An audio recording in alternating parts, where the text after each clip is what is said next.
Welcome to Weeaboo Hell. It's Weeaboo Hell. I'm host 1, Blind Monkey. I'm host 2, Mute Monkey. You can also call me Dennard Dayle if you want to sound like an adult or one of the various editors that rejects my stories. I'm not bitter. Sam Legault. Most people just call me Legault at this point in my life. Yeah, when did you let go of your first name? How does that feel? It has a whole lot to do with just the fact that most of the circles I run in have someone who was there before me, also named Sam. And I like to be gracious. You like to be gracious. You like to be giving. It's a gift to the world. Normally this is more of a... I guess normally the first segment's more of a review format, but I thought you would spice things up again with just some general gushing. Because, honestly, I'm a negative fucking person. A lot of what I'm going to say about any given show is kind of just shitting on it for existing. And we feel like Attack on Titan is in a real exciting place these days.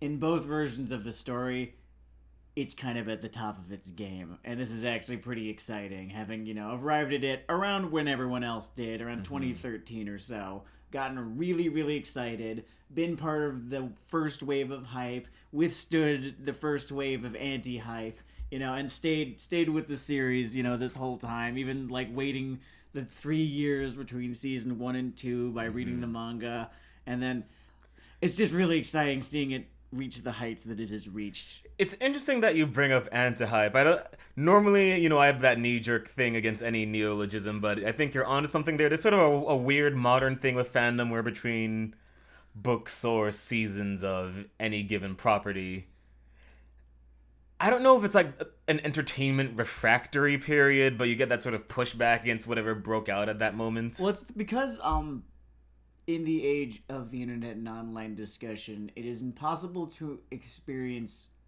a work in a vacuum anymore.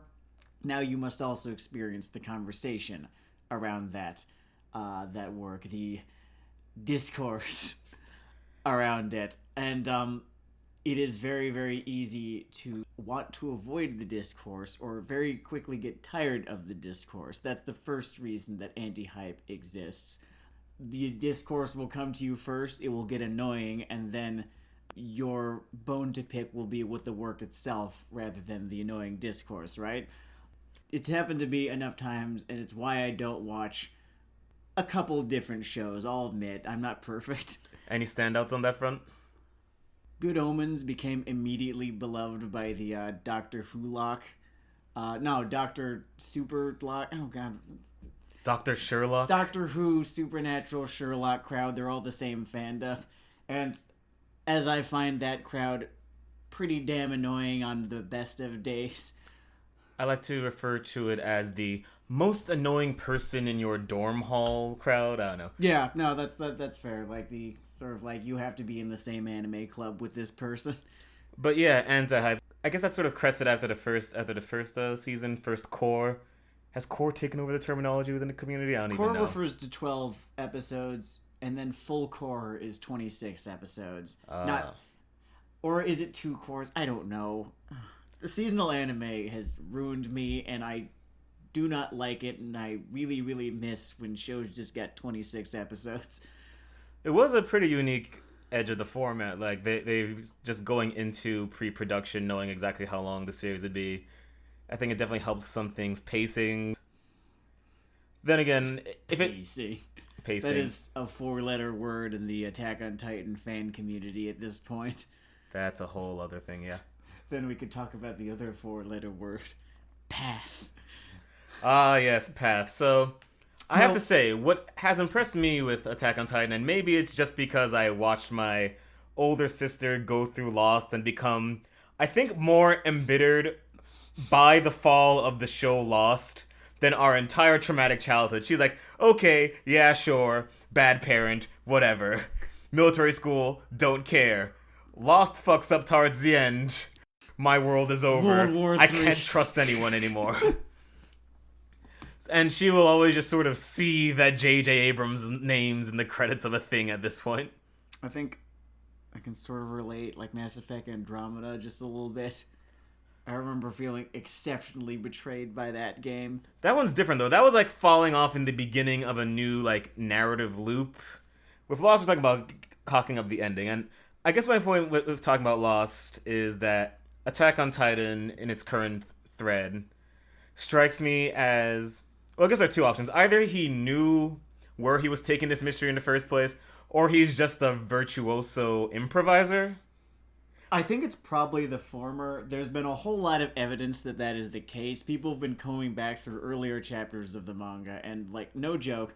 Oh, and spoilers for the latest chapter of the manga. It's just 120. I think it's called Instant. It just came out earlier this month, a couple days ago. Someone went back and found Eren and Zeke, memories of them, or, like, them within the paths, literally watching the Attack Titan trying to punch out Mikasa in chapter fucking 12.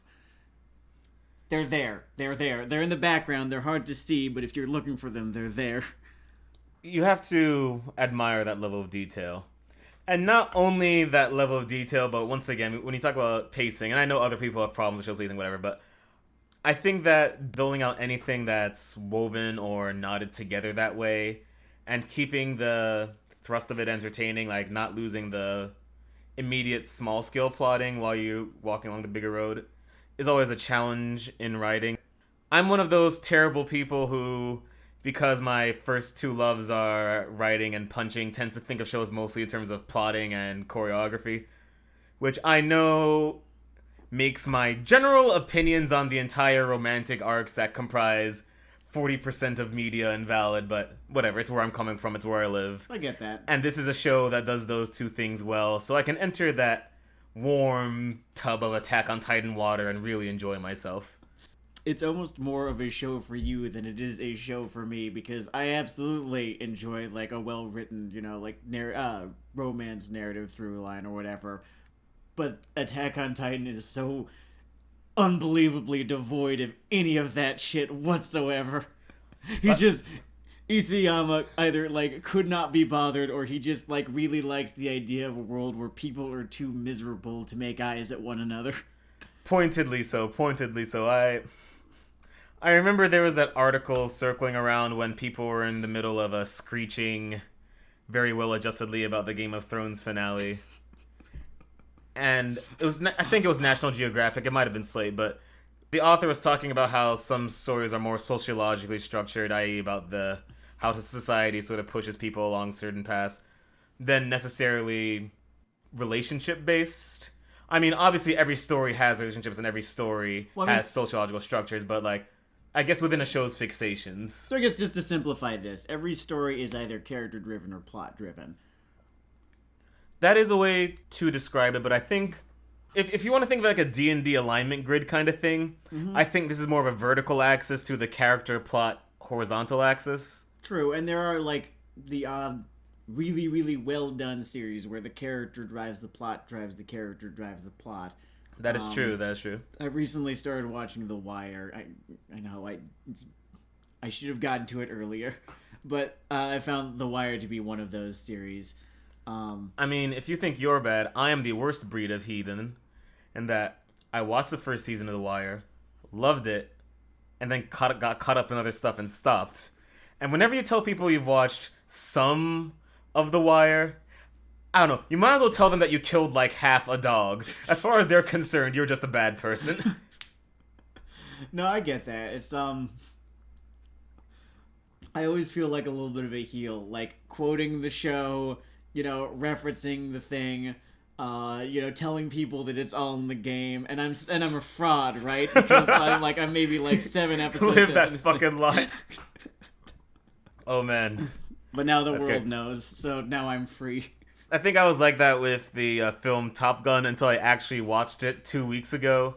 I was just basically just an Archer fan. I had secondhand awareness of aviators and machismo and awkwardly filmed sex to take your breath away. There are only a few things I know about Top Gun. Like, the first, and from what I understand, most important one is that it's, like, super gay.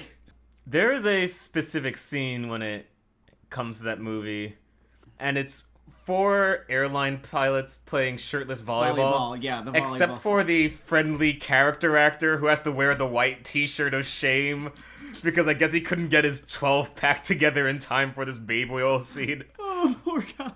And that's really gotta crush your fucking self-esteem. Like, you already know in your subconscious that you're standing next to Tom Cruise looking like a tub of fucking shit. But that to just underline it that way is... It's really fucking ruthless. I feel like that's how most people feel standing next to Tom Cruise. That's certainly how I'd feel standing next to Tom Cruise. Or next to, like, late game Eren Jaeger, who, like, got some kind of cheesecake bonus in the last 30 chapters. Like, remember, like, when Attack on Titan didn't have fan service whatsoever, and then Eren Jaeger just stopped wearing a shirt? It's an interesting approach. Like, I actually kind of appreciate them throwing that bone in a different direction than most programs. Yeah, no, absolutely. It's, Like, I guess titillation doesn't have to be about tit. I think one of the scenes I'm most excited to see adapted is when he does his fucking, like, contortionist sunset pose after escaping prison. You know the one. Yeah, it's a moment. And I guess that gaining that whole minor edge sparkle is just sort of a signifier of his more general character arc into... People like the Big Boss comparison. Yeah, I think it's apt. A lot of the times when you have this kind of, I don't know, dark Bildungsroman, like the main character gains cynicism, it's an interesting idea, but sometimes a book or comic will suffer from the starting point not being that interesting. Like, the character normally starts in a more sort of Pollyanna kind of state, like, this world is innocent and pure, and I'm innocent and pure in it. It's very clear that, you know, that is not going to last and that they are going to go down a dark path. But Eren begins at blind hatred and then comes to sort of, comes to a point where he realizes that hatred is not really useful to him anymore, that it's, more of a product than anything. He's had one of my favorite character arcs, I want to say, that I've ever seen in a manga or anime, just from start to presumably very close to the finish right now. It's almost like the gaining of geopolitical wisdom. Like, he comes to understand that there's all this madness acting on people and makes his own choice in how to pull the threads of state. Well, it's because the story very much starts with the axis of... or the continuum of good, then down to evil, and then comes to sort of reassess itself, and decides that good and evil are sort of products of the true moral axis here, which is freedom and slavery. The interesting thing about how this is sort of delivered is that the story complicates itself as Eren's worldview complicates itself. Like, they're sort of twinned. Well, like, we start with the most straightforward, like, moral dynamic possible, which is just people who want to live versus distorted monsters. Distorted monsters who want to eat them. What I found very fascinating is as the story progresses, it starts out as a very ontological mystery, and then becomes a very, like, character-based mystery, right? The secrets are no longer what's been on the wall, the secrets behind the world that has been hidden from us. The secrets are now, what kind of fucking game is he playing? What is she up to? Are they lying? Are they telling the truth? Oh god, how many of us have drank the wine? It's definitely an impressive balancing act. I keep on saying balancing act, but sometimes... Well, the whole thing is, it makes you feel really paranoid. It has from the start. Like, at first you feel trapped and like death is inevitable, and then you feel alone and scared and like you can't trust anyone.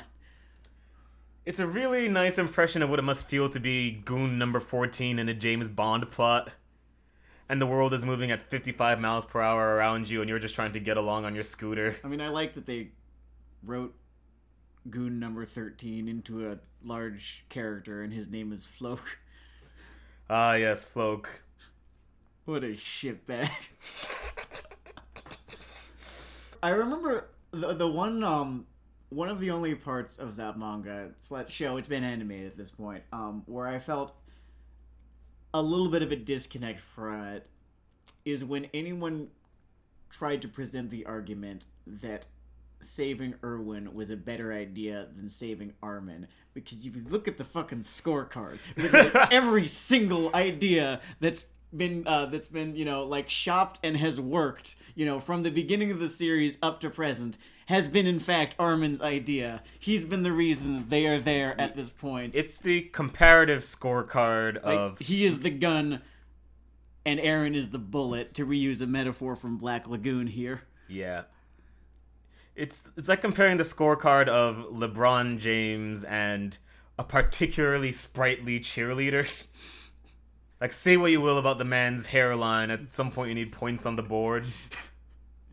Which is not to say that I do not like Erwin as a character, or do not think that he served a good purpose, both within the narrative and, in universe, served a good purpose as leader of the Survey Corps. I think that he was a very good leader of the Survey Corps. It's very telling that it actually starts to come apart at the seams once he's gone. Now, this is not to say that I think that they went with the wrong person, because in the end, Armin, he's got the plans, and I think they need the plans more than they need the, charismatic leader in this case. But his presence is certainly missed in the story. Yeah, it's like the line between like a good general, I don't know, like fucking Ludendorff or something, and like Napoleon. Is Napoleon fair? He was really, really good until he lost. If you choose to fight the established world, at some point it's going to fall apart no matter how good you are. And now I'm remembering, now I'm failing to remember, sorry, my middle school history class, because there was this one British general in the... Pickett. Let's go with Pickett here. Mm-hmm. The difference between, Erich von Ludendorff, circa 1914, to, what was Pickett's first name? I don't know Pickett's first name. The charge guy. Circa... Pickett's charge. Circa 1865. That's a fun place to be. Actually, Erwin's invisible presence after his death in the manga, I'm not sure what it reminds me of, but you're always sort of left wondering, oh man, if only Erwin were here, right? He could have maybe kept this from happening. Cooler heads might have prevailed because he'd have been there, and it really serves to kind of heighten the sense of frustration and fear, and like not really knowing the correct path forward. It allows you to sort of get into Armin and Mikasa, not Eren, not anymore. Armin, Mikasa, and like Team Levi's head a little bit better. Feeling just how amazingly helpless they ultimately end up feeling. Speaking of the magical words of frustration and helplessness, I am forced to turn towards the wonderful hat trick he pulled with Rainer. Oh my god. What a fucking character. What a moment in anime and manga history. Across one reveal and one time skip, a character evolved from the big guy to your sort of local Darth Vader heavy. And then you find out that Darth Vader has like 3 tactical reprimands and depression. And he's really just trying not to have a heart attack on a given day. And all he wants to do is die. He wants to go home, die. He just wants to go home. And one of my favorite little things in late Attack on Titan is how mistaken he is about Eren, because he's trying to empathize with Eren, and all he can sort of imagine is that Eren wants to die as much as he does. And that's just not the case. That scene is some of the most wonderfully done projection. Oh yeah, one of my favorite pages of the manga to date is him trying to convince Eren, it's okay, you can die now. And then Eren, with his reaction to that, which is, a pretty standard Eren reaction, but given as he had been all mysteries up to then, it was pretty well executed. Just like seeing the angry face again. It had been sorely missed. I think seeing the long-term success of this sort of gets at what I was thinking about in regards to the show against a lot of its contemporaries. And when I say contemporaries, I don't mean other successful programs in its time.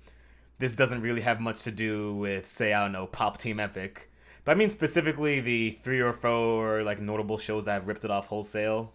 Oh, I just watched the Cabaneri of the Iron Fortress movie earlier today. How'd that shake out? It was fine. Like, the Yeah, that's the thing. entire Those show things- was fine. Those things are fine, and it's odd to me that a lot of its long-term influence has been more in terms of style than the sort of substantive gears underneath it. Well, yes and no. You know where I noticed its influence was in Iron-Blooded Orphans. Although it was very much in the visuals and the direction. So I guess it's more not how the manga has been influential, but how the anime itself has been influential, and the way that Tetsuro Araki directed it. And there's a whole lot of the way that they kind of move the camera around. I'm forgiven, it's animated, so forgiven value of camera. The way that they move the camera around, the way that they kind of compose the shots. I noticed just a whole ton of Attack on Titan's DNA in that, and that's the sort of thing that I like seeing. And then you get shows like Oh shit, like is that time no again? Seraph. Oh man, Awari no Seraph put a quarter in the fucking jar. Which Ori no Seraph is such a fucking monkey's paw finger, just like, oh man, I really wanted it to be important and influential so bad. Let me see Attack on Titan be important and influential. As you wish. And then we got Ori no Seraph. It was interesting watching a show have a stroke, and in hindsight, what's particularly great about those first 4, like, the rest of it's this whole other Bleach brand of shittiness. But I love how, I think the first 3 episodes are 3 distinct shitty shows. Yes, as I remember. Like, the shitty Edge show of the kids is completely unmarried to the bad guy fest that was going on later. I just... Like Okay, so we've been over this before, literally in our literally in our maiden episode, but I just want to reiterate how absolutely astounded I was that they managed to also have it take place in high school. Like, it's a feat. It really is. It took effort. They had a society being rebuilt from the ashes, and evidently one of the structures that we preserve for reasons is the traditional Japanese high school. In a more satirical work, that'd be funny and really clever, but Wouldn't it? Owari no Seraph is not such a satirical work. It is not clever. It's just because the writer, I don't pretend to remember his name. He's not an important name. Has decided that no, high school, yeah, that sells. People love this. This is what animes take place in high school. Everyone knows that. Man. So in terms of like the guts of Attack on Titan, right? Mm-hmm. Shingeki no Kyojin, if you, I don't know, lost some lunch money on the playground. I refer to it pretty much interchangeably. Sometimes I'll say one, sometimes I'll say the other. There's never any reason. Yeah, the brain pongs around. But in terms of the sort of guts of the thing, it's really interesting seeing a mech show getting snuck in through like a fleshy medieval setting. It's actually feels like quite a victory that the most important anime of the aughts, I guess, 2000 to 2010 was a mecha anime, and then the most important anime, looking like it, of the 2010s was also a mecha anime. You just didn't quite notice. Excellence itself. Should we unpack that in case it's not in some people's, like, I don't know, back of their mind or their layer of the discourse or whatever? Yeah, I think that is fair. No, when you look at it, it's very similar to a real robot show specifically. Yeah, and it's in both a few surface layer elements and just the overall style and preoccupation with, like, I don't know, World War I, II era politics. Yes, especially in the latter half of the series. I mean, first off, there's just the basic layer where the Titans, the large things that they turn into, and essentially kind of pilot just a little bit in there, and just in a very nuanced way, certainly. Oh yeah, definitely a unique take on the fucking concept. Instead of beam sabers, they eat one another. Definitely a way more straightforward relationship to, like, the mech or Titan flesh or whatever being a reflection of the pilot? Is it just being the large It's version of the person? It's just them, except tall, naked, and with a kind of like fucked up face. Yeah. Okay, speaking of fucked up face, I have to. The Attack Titan looks like Kota Ibushi. Yeah, Is it's that impossible for me to unsee now. Right, it looks like Kota Ibushi. I don't know if it's intentional. I know that the Armored Titan is supposed to look like Brock Lesnar. Like, that's been confirmed. If it wasn't for the Armored Titan looking like Brock Lesnar, I would say that the Kota Ibushi thing is probably a coincidence. But if he's enough of a wrestling fan to do the Brock Lesnar thing... Well, he's specifically an MMA fan, and I have heard, I don't know if this is confirmed or not, that the Attack Titan is based on this one Japanese MMA fighter, whose name escapes me because I don't follow MMA, I follow professional wrestling. But, no, he looks like Kota Ibushi, man, come on. Yeah, he looks like Kota Ibushi. Okay, it'll be confirmed. We'll know for sure if fucking Ymir in her little bare feet or whatever turns around and turns into Kenny fucking Omega or something. Then we'll have a pretty good chance. Pose. Yeah, it does the gun pose. The last words of Attack on Titan are good night, good luck, bang, and people fucking riot. Kenny Omega has no idea why, but people are sending him fucking letter bombs now. Did you know that Toby Fox, the fucking Undertale guy, did the video for his entrance in the latest Wrestle Kingdom before he left for AEW? Really? Yeah, he made an Undertale video for him. That's great. Right? It was pretty rad. I'm pretty sure that Kenny probably reached out to him because, as any wrestling fans who happen to be listening to this may know, Kenny Omega of All Elite Wrestling and formerly of New Japan Pro Wrestling is a gigantic weeb.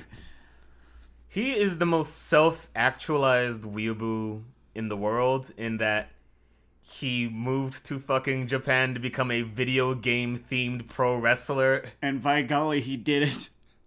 And became the most well-paid and well-known weeaboo, short of whoever ripped off Kimba the White Lion. I think that was Mustard and Clement. Mustard and Clement. Good on them. Good on them. Worst people have stolen from worse things. Yeah. Also, the whole thing's sort of a Hamlet rip anyway, so kind of fucking... Yeah, that's the thing. It's like, it always felt like more of a Hamlet rip than Kimba the White Line. Not having seen all of Kimba the White Line, I think someone alerted me to the similarities once, and I went and watched a couple of episodes. I'm like, well, this is an anime from the 60s, and it's very, very choppy. Budgets weren't invented until 1975, Sam. Then again, I can watch Lupin the Third, like the original version of Lupin the Third, without any problems whatsoever. So I don't know. Maybe it's a matter of preference. Because, oh man, that show is comfort food to me. Speaking of matters of presentation, I think it's about time we talked about the most important member of the animated Attack on Titan creative team, which is Linked Horizon. All right, yeah, no, I've had a whole lot of thoughts about this.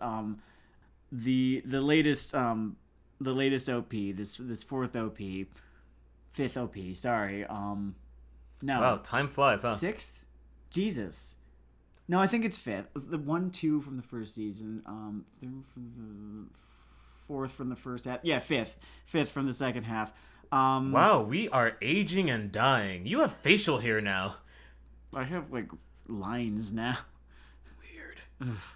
What I like is how it's the last quarter or so of the OP as it's presented and cut in the actual OP, not the track itself, is just a medley of every song that Linked Horizon had done for Attack on Titan thus far. They were pandering to me, and I bought it. I bought it so hard. Oh, yeah. I just held up my wad full of money and said, I want 3. It made me feel things. Very, very impressively done. It was actually really good fan service right here. It just made me feel very much like I'd been on this journey since the beginning, and I was just as much a part of it as all the individual characters were. Because it absolutely has been a journey. From Eren's perspective, from ours, from the show going from action horror to a political thriller, basically, slash spy drama. Political thriller, spy drama. I guess that is what I would classify it as currently, but just with, flesh Gundams. Yeah. Something I literally just remembered. Like, normally I'm a pretty notes-heavy guy. Call it my strength or weakness in this whole podcasting format. Yeah, this is the loose fit episode. It's fine if you just remember this. But I just remember my first experience with this franchise was way before I delved into it at length, but it was early in its run, and they're doing this promotional thing in America where they're just handing out leaflets of like the first chapter, basically. Oh, interesting. I will share my experience, my first experience with this series, but go on. And I remember I was in some snotty little shit mode at the moment. And I read through 4 pages. And I said, what kind of generic bullshit is this? And then, I don't know, I went back to, depending on the depths of my edge at some point, I think I was reading some Ennis thing, I don't know, something called Punch Soups to Superman Bad. We can talk about Ennis later, or now if you want to. And I finally figured out what I don't like about Garth Ennis. I mean, I love Garth Ennis, but let's give Isayama his own time. Oh yeah, Cape Shit Hell will come around again at some point. Cape Shit Hell anyway. can come around, and I can say my piece about Garth Ennis. Spoiler alert: he doesn't know how to write bad people well. But sorry, I couldn't let. You gotta get it out. I had to do shout it. Out. This is your therapy, Sam. This is your mic. No, my first experience. Getting back on topic, my first experience with Attack on Titan was on the motherfucking Last Airbender subreddit. It was just a piece of fucking fan art that people had drawn. This was like 2012 or so. We were in the middle of 2012, 2013. We were in the middle of Legend of Korra airing. I hadn't begun to really feel betrayed yet. Oh man, it keeps coming up with you. Like, I have cut out so. We're just gonna do an episode on it. Like, it might just be the hour. Listen, no, here's the thing. Avatar and Korra are anime. I'm with Jeff Thew on this one. I think he's correct in assessing it as anime, as classifying it as anime. It can be on Weeaboo Hell, certainly. Right. So this is an argument I haven't paid too close attention to. So my understanding is he has a line where he pitches anime as more of a set of stylistics. Yeah, it's an art movement rather than a genre or even a medium. I'm a flexible person. I can rock with that. Yeah, no, he'll say that that he similarly classifies shows like Steven Universe or even Samurai Jack as anime or very much anime adjacent. He was talking about how there are various different qualifiers, right, that have been set up that sort of either get you into the club or not, and a whole lot of them seem very arbitrary, right? Because following a number of these rules, a show like Big O gets disqualified because it was, I think it was produced in part with Cartoon Network, which is an American company. I used to get up at 4 a.m. in fucking high school to watch Big O. Maybe if I watch that show again, I'll get it. I remember watching it, and I was like 12, 13 years old, and I remember I don't get it, but I don't care that I don't get it. It's just so cool. I understood that much. It would be an interesting revisit then. Like, is there a deeper layer that you're missing? Is it just a show that looks cool? I certainly enjoyed that it looks cool. Oh, I certainly enjoy that it looks cool. It seemed to be this odd retelling of Batman as well as 10 different other things. I think that show also kicked me out of any denial that I had that I was just a full mech friend. Oh no, absolutely. That show, I think Gundam Wing was airing around the same time. Oh man, Gundam Wing is... I love that random modifier that a seemingly bad to mediocre sci-fi thing can get by just calling something.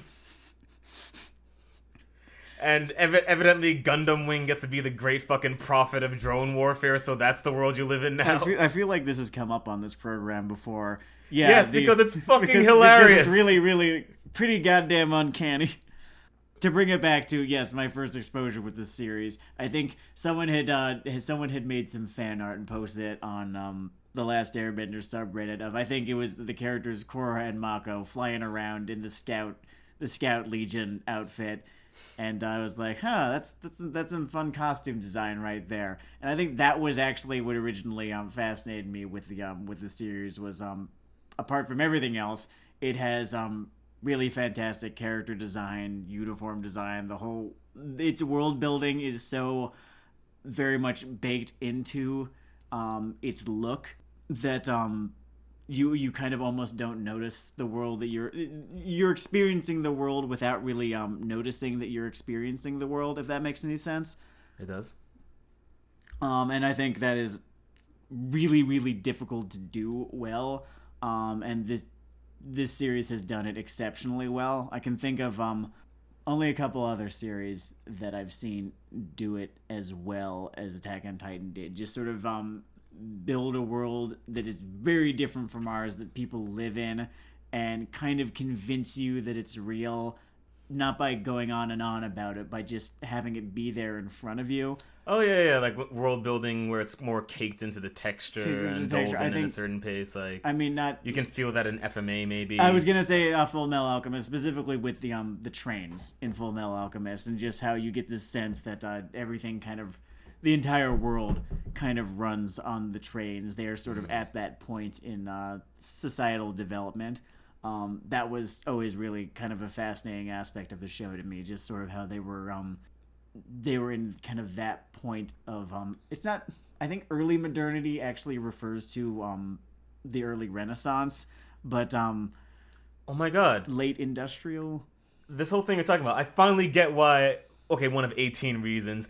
Okay, it's also the isekai hate hour or whatever. Right, but sure. One of the reasons I really can't stand most isekai thing is because they all take place in the same world. Not only do they all take place in the same world, but the world isn't really tethered to anything but a vague recollection of a video game I don't think the author has played in 10 years. Yeah, no, it's well, here's the thing. Everyone plays fucking Dragon Quest in Japan. Everyone plays Dragon Quest and Grand Blue Fantasy in Japan. And the authors of these isekai works kind of understand that and take it as a given, that they will understand the world that, their work takes place in. It's like, it's basically just like you, I don't care. Yes, good, yeah, no, you're in a JRPG. Can we be done now? I don't really want to do the work here. That's why isekai it's just always struck me as a very lazy genre.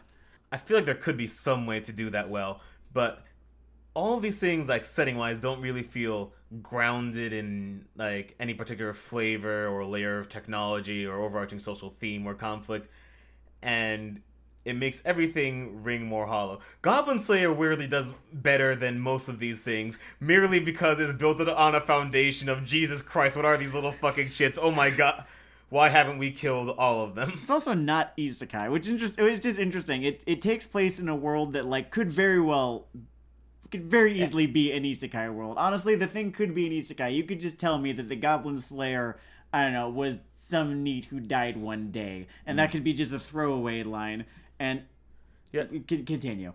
Yeah, I guess I was just thinking because Goblin Slayer has that whole fucking video game overlay to everything's logic. Like there's the guild hall, and people have classes, and whatever the fuck. Mm-hmm.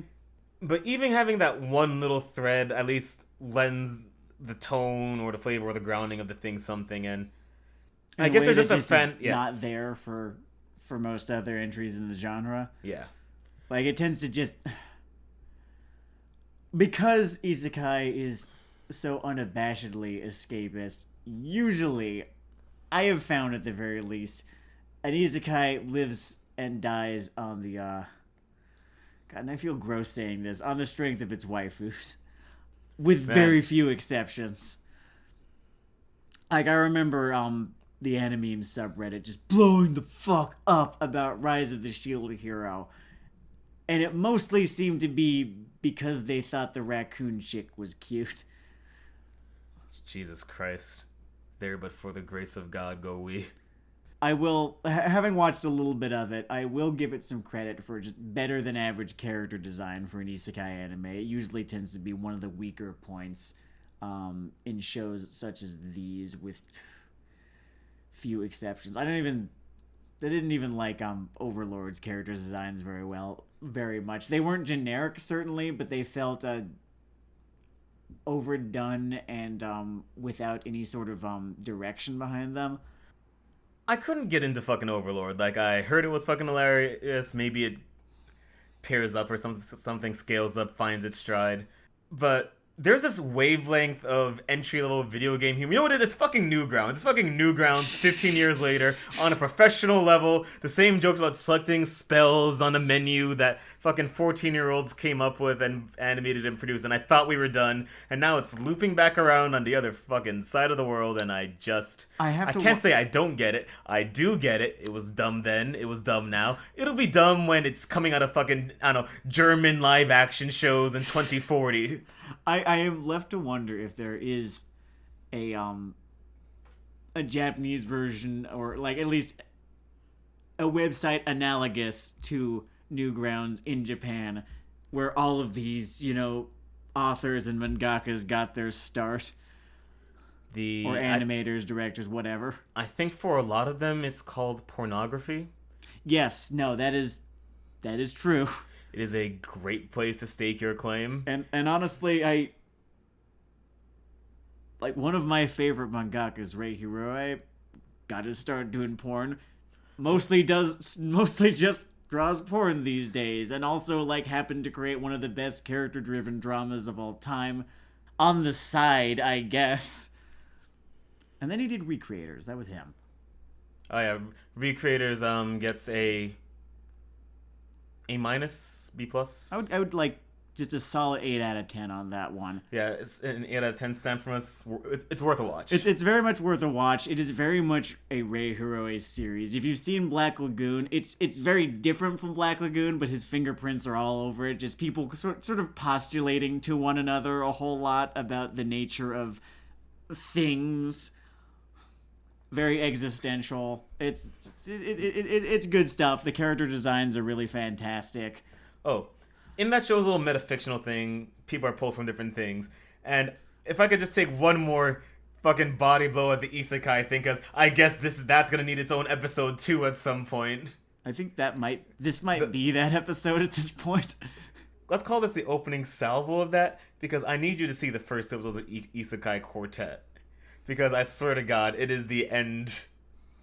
No, I can believe that. I've been purposefully avoiding it because it's you know what it kind of reminds me of, and I'm not even sure why it reminds me of this. Maybe as I talk about it, I'll come to understand it. But I remember back in 2011, 2012 or something like that, one of my favorite series at the time, I think it was either Symbionic Titan or Green Lantern the Animated Series. They both got canceled around the same time, and then Young Justice limped along for about a year later before getting canned, and then finally coming back early this last year, which was a whole lot of fun too. This year actually came back at the beginning of 2019. We're actually more than halfway through. I'm getting sidetracked. I remember either Green Lantern the Animated Series or Symbionic Titan got canned, and what replaced it was this show called Level Up, which was clearly invented by network executives, and it was about a bunch of idiot fucking teens selected to be cast based on, I don't know, the fact that they look like stock image models of teens. So this is the Getty Images squad? Not teens as they actually appear, but teens as they sort of appear in the popular consciousness. They didn't look like real people. It was actually kind of uncanny watching them do things. It was a show about generic monsters escaping from video games, and also one of the dipshits from The Big Bang Theory was in it. Are you sure this isn't some kind of fever dream you had while looking at Shutterstock photos? I really want to believe it was, but I remember very clearly that it was not. This was a nightmare that I had to live. And for whatever reason, I am reminded of this series whenever I see a show kind of like Isekai Quartet, which on the surface has absolutely nothing in common with it, but when you think about it, is a show oh so doubtlessly thrown the fuck together by network executives to pander on a thing that they understand people like, and maybe to the show's credit, these network execs understand why people like it better than the execs at Cartoon Network understand why people like video games. Like, you know, there's this beautiful planet. There's this kind of trope in feminist media critique. This sort of like this was obviously written by a man, right? You know, like we've all heard that line. Read any Dave Eggers, just to begin with. And then you have a show like that where it's obviously dreamed up by a boomer. That has a definite fingerprint. You can always tell when something was written by 5 people by 5 boomers, yeah. Who kind of pulled their kids for a couple of minutes. In my head, they all look like Michael Eisner. What do you think it's like to be one of those network executives' kids? When there are 3 of you, and you know you're a focus group, he spaced you out by 3 years apiece to make sure that he caught different waves. Oh, so in my head, they all look, act, and are like, is his name Brett Eisner? Michael Eisner's son, who was the inspiration for a whole lot of ideas at Disney World in the mid to late 90s. Some of them good, some of them not as good. Wow, considering the whole scope of the crack Disney community, did they just call a lemon of a theme park an idea a Brett then? Or... Brett, you're a cool teen. Tell me what you want. I want to sleep, Dad. I need more ideas, son. I just want more fuel, more grist for the machine. By the way, speaking of Attack on Titan. Oh, right. This episode is about, yeah. It was about Attack on Titan and hating isekai. Honestly, any random episode of this show can sort of veer off into stepping on isekai. Like, you can just hear fucking the fucking stomp him in the nuts from F Granddad from the Boondocks looping in the background. It can also veer off into God, I Hated Legend of Korra, which it already has about 15 or 20 minutes back. But yeah, I was in Japan for about 2 weeks this year because it's a show called Weeaboo Hell. I don't know what you think I would do with my fucking vacation time and hard-earned money. Less than you want for a trip to Japan, by the way. But it was... I don't want to say from the horses and all. It was interesting seeing it have an even larger presence somewhere. I went to this place called the Sunshine Mall, which is, I don't know, their equivalent to one of those giant fucking King of Prussia monstrosities, and still a monstrosity. But they were having this thing. They called it a festival. King of Prussia. What? You've never been to a King of Prussia? What is? Well, I know that there's a town of there. I know that there's a town in New Jersey or Pennsylvania called King of Prussia, but what is a King of Prussia? So it's sort of like one of these Westville Malls kind of things. I guess there's only one King of Prussia. I guess I got them and Westville Malls screwed up. But the point is, I've been to a Westville. I've been to plenty of them. Westfield? The point is, I have a sibling that went to Valley Forge. I recommend not going to Valley Forge. Mm-hmm. That's one thing. But one of the only attractions nearby is this giant fucking mall called the King of Prussia. And I've been in there. And it is a giant, unholy, glowing shrine to capitalism itself. It is what Kane sees when he opens his eyes and he said, yes, this is good. It is what Mark sees when he closes his eyes and he screamed, raking at them until he clawed them out. And he handed his sword to his son Lenin and said, only you can save us now. And Lenin secreted himself off to a train into Germany to go fuck shit up. My boy. I took a little World War I digression there. It's it's easy to do, but it's hard for me not to do. The first thing that I saw when I entered the King of Prussia Mall was a Spencer's Gifts, which would be forgivable. Right next to Spencer's Gifts is this little, I would call it a convention store, an event space. Mm-hmm. And it's just decked out with sparkles and stars and stuff to pull in kids. I'm thinking, oh, what kind of charming Disney store knockoff could it be? And it's this giant child beauty pageant where all the girls are either blonde or dyed blonde or in blonde wigs. And they're all wearing less than they should be. And I will never talk shit about Japan and their weird feet-befoul adjacent thing again, because an American beauty pageant is a fucked up spectacle, let me tell you, in that goddamn age bracket. This is why I never leave New York City. Like, I'm afraid of it out there. I'm afraid of the America that exists outside of New York. There's a lot out there. There's a lot of that America out there. I know it's most of it. God, I'm terrified of it. And I swear to God, as I walk by, there's this mother embracing her daughter, and she just mouths something in her ear. And this might be me projecting. I have a stand-up comedy brain. I have a writer's brain. I've got an overactive imagination. I watch too much anime. But I swear to God, it's just, don't fail me. And I can see that girl's...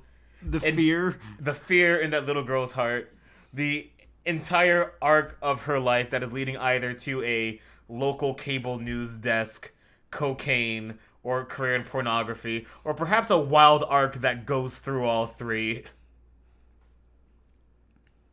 It's a big fucking mall. So Sunshine Mall is like was like a, I don't know, like a big Japanese King of Prussia kind of thing. Okay. And there's a store on like the top floor that's just Gundam stuff, which is cool. Oh, word. And actually outside of Sunshine City, I don't know why I didn't lead with this. I buried the lead, especially since this whole show is mech adjacent. Mm-hmm. There is a large replica to scale know that. Yeah, I know about the unicorn replica.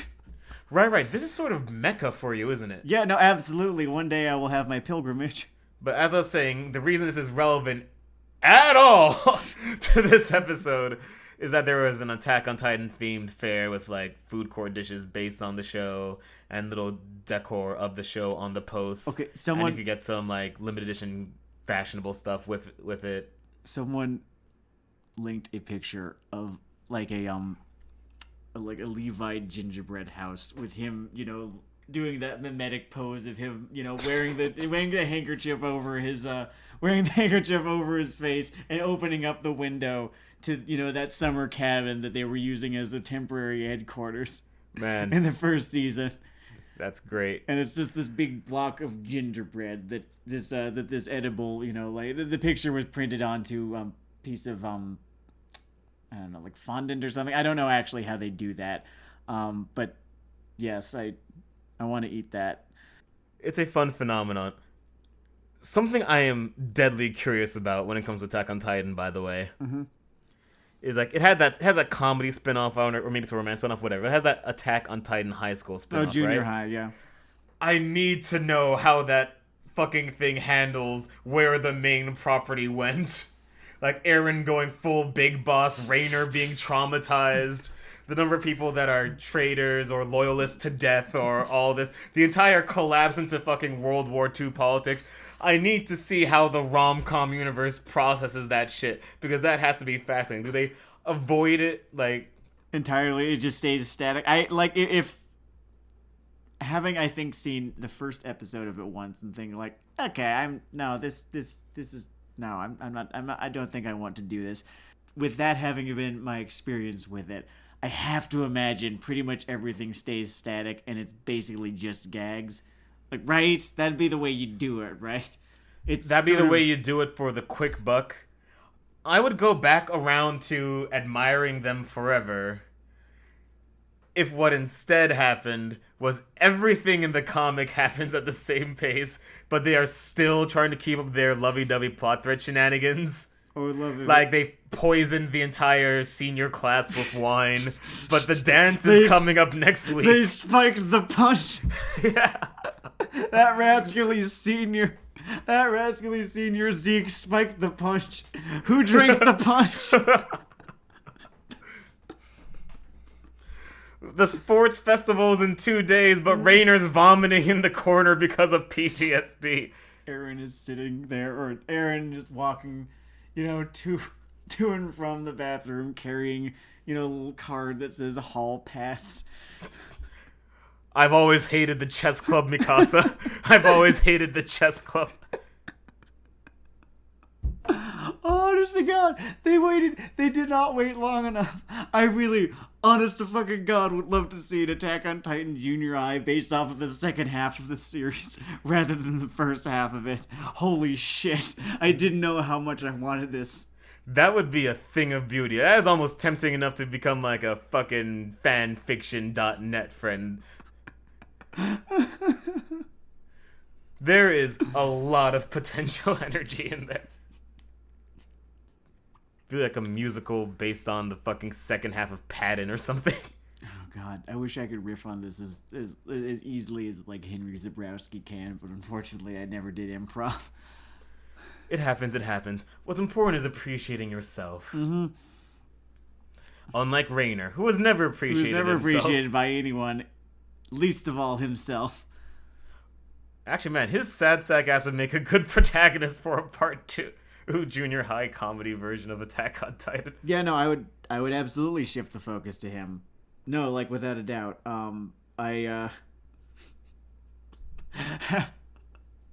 Half of the fucking comic is just him and like just Eren giving him swirlies at every fucking opportunity he can. Like they're like a toilet will appear in the classroom for him to give him a swirly. Eren will kick over his desk to reveal the toilet that he has been building and saving for him this entire time. Give him a swirly.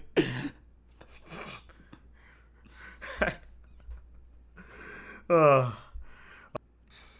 feel really bad for all the people who absolutely came to fucking love Historia. Just apropos of nothing, The world did not go their way. Oh, like I feel that.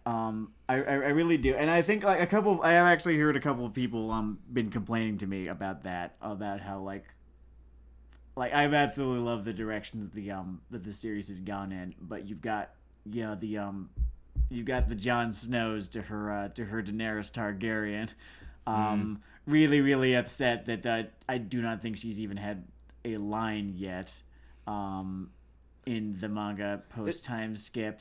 It's the eternal curse of any decent ensemble cast where if you write a broad swath of characters well, there's always going to be someone that people feel didn't get enough focus or had the potential energy. And maybe they're right, maybe there's something you could have done, but yeah, no, and like the story we have is fucking multi-threaded.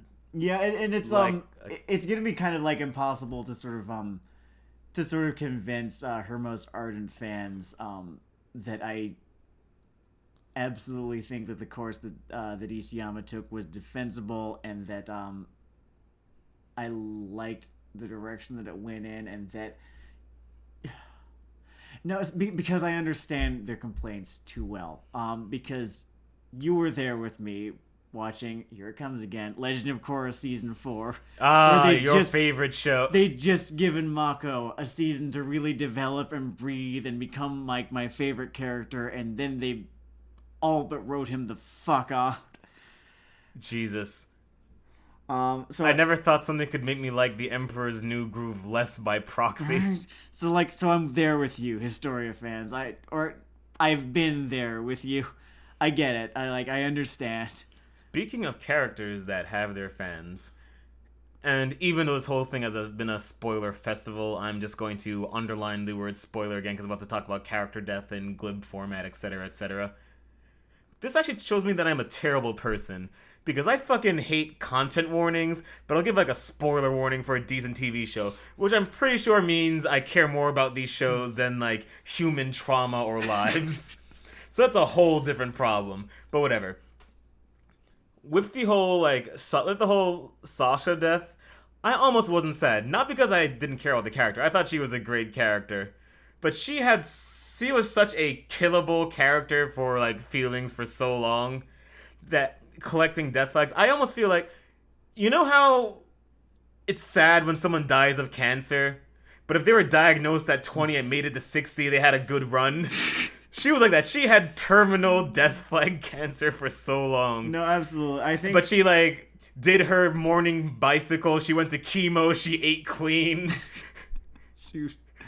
No, I absolutely understand. It's that's one of the things that the series does so well, is that he will introduce these so very killable characters and then not kill him until you think that he's never going to. Yeah. But, every now and again, he will just not at all kill them, which is very much the case with one Connie Springer, who I am 110% certain is making it to the end of this manga. You can quote me on that. Oh man, just limping along the finish line. He was such a fucking red shirt. Oh my god. He was gonna die, right? I thought that he was incandescent with the wall of fire that was headed towards him. Like, I think and he has come through unburnt. Like, I think the most predictable death in the series was Marco's really fucking early on. Like, it was like all of the fucking death flags were there. You knew that he was not making it out of the Trost arc alive. Yeah. I think at this point I sort of need to get into the fact that at least in the first season of the anime, people got really fucking suspicious really fucking quick. What with the fact that they one of the accusations that was actually I'm rambling a little bit here. One of the accusations rambling's fine. That was levied against this show in its first season, at the very least, it pretty much stopped doing this afterwards, was the fact that it happened only twice. We'd get introduced to a slew of characters, and then they'd all get killed off. And I feel like people act like it happened more than it did. It did happen more than once, certainly. You know, the entire 103rd Brigade isn't 104th. 104th. I can't believe I can't remember. I think it's the 104th. The entire 104th is introduced and then killed off almost, you know, like not quite to a man. You know, the main 10 survive and then kind of get whittled down, you know, over the course of the series. But, you know, all of those, you know, you're... I have a thought about that, actually, and it's only because I'm in a deep history hole that's been lasting about a year now. That just sort of happens, right? That does just sort of happen. Specifically, Isayama once again has this World War I, World War II kind of fucking fixation. We were like, you'd go there, then your unit would be there, and then it wouldn't because they're dead now. It really has that World War I thing of figuring out new tactics, of new technology against a new enemy. And every now and then everything just gets wiped because no one really knows what they're doing on the level that they need to be to execute what they're trying to do. Mm-hmm. And maybe that sounds cheap to say, like, that's what real life is like. But that's what real life is like sometimes. And I think it's actually a reasonably intelligent execution of that. No, absolutely. There were plenty of ways that he could have fucked that up. I think if he'd been more cloying, I guess, in the characters' introductions. Honestly, I think they got just enough characterization. If he'd given them, you know, if every character had gotten his own, like, or his or her own, you know, individual sob story or whatever. I think, like, most of the characters who were immediately killed off, they had death flags, but they didn't have obnoxious death flags. They weren't incandescent. They weren't incandescent, as you say, yeah. And then we get a little bit more characterization for Squad Levi later on in the first season for the female Titan arc, which I think this was the point. This was the point at which a lot of people started having a problem with early Attack on Titan, is because they're like, "Wait, you did this shit once, and now you're doing it again." And we could just reuse the whole. Yeah, because that's what happens in, you know, a world war. We said it 3 minutes ago. I don't know if we're pulling our oldest card out of the decade. People just, like, keep showing up to die.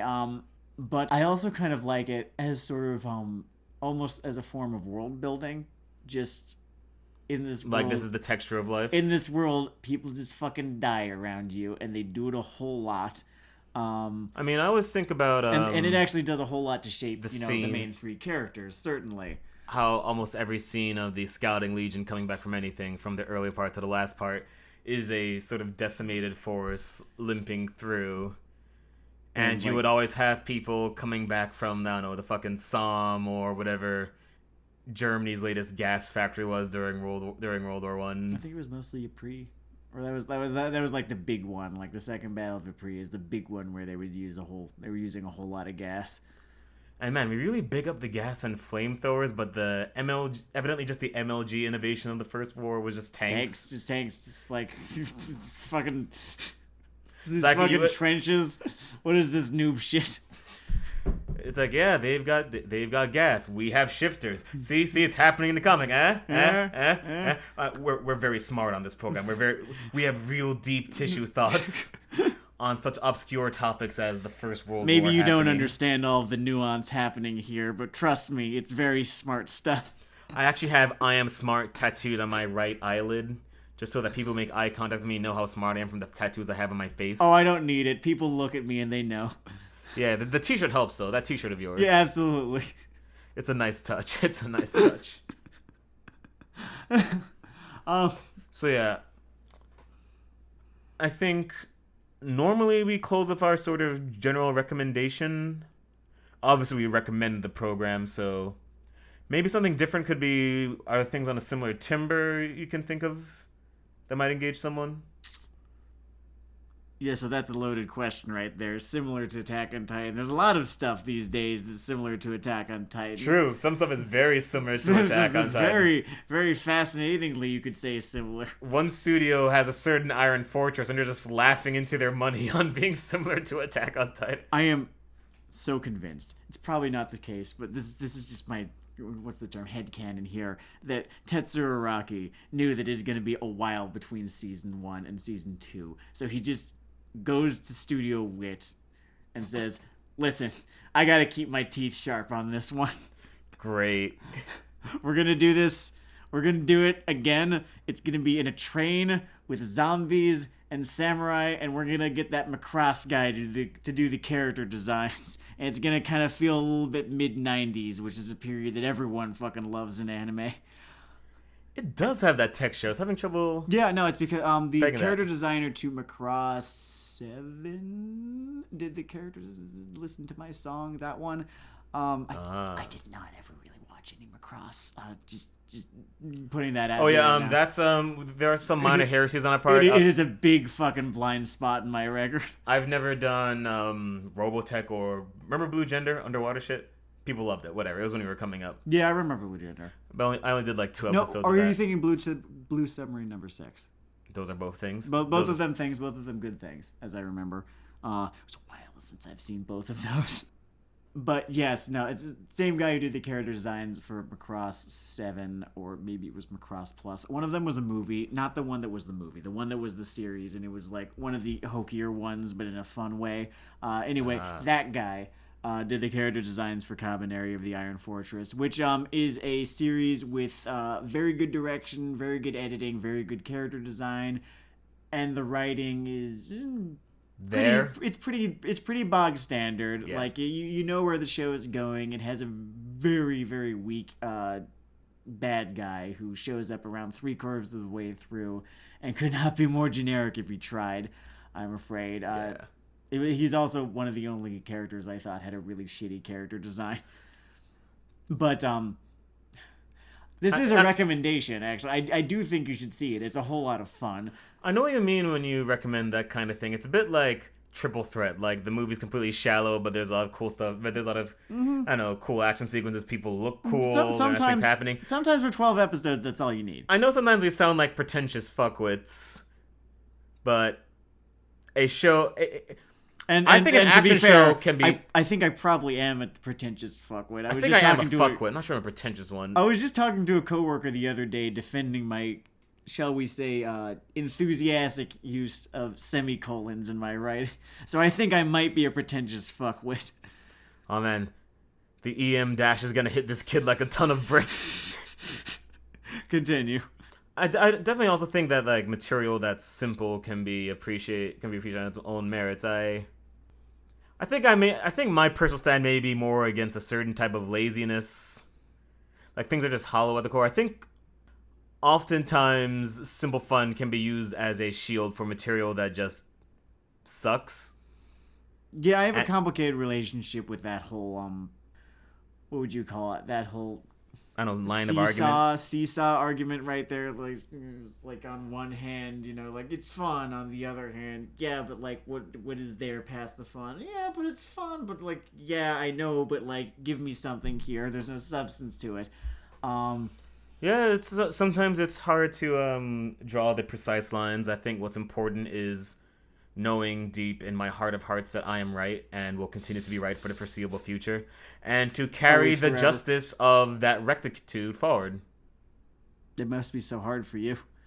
It's very difficult. Carrying civilization on my back is a challenge. You should be proud of yourself. But every now and then I look at those nails in my palm and I feel a pride that can carry me forward. I think we're all proud of you. Thank you. Thank you very much. In any case, this has been Weeaboo Hell. It's Weeaboo Hell. I am Dennard, Blind Monkey Dayle. I am Sam, Mute Monkey Legault. And thank you for listening. I almost said watching. I'm getting better at this.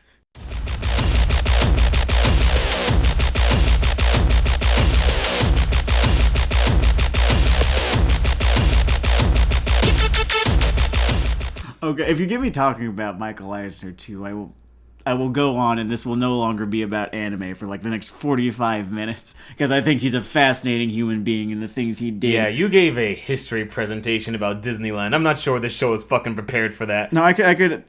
I mean, there are enough there are enough Disney World or theme park smarks out there, and I would not even count myself close to like the best of them or the most knowledgeable about them, but I am definitely one of them.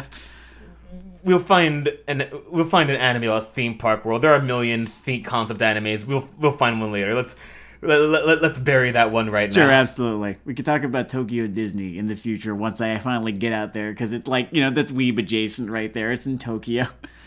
Yeah.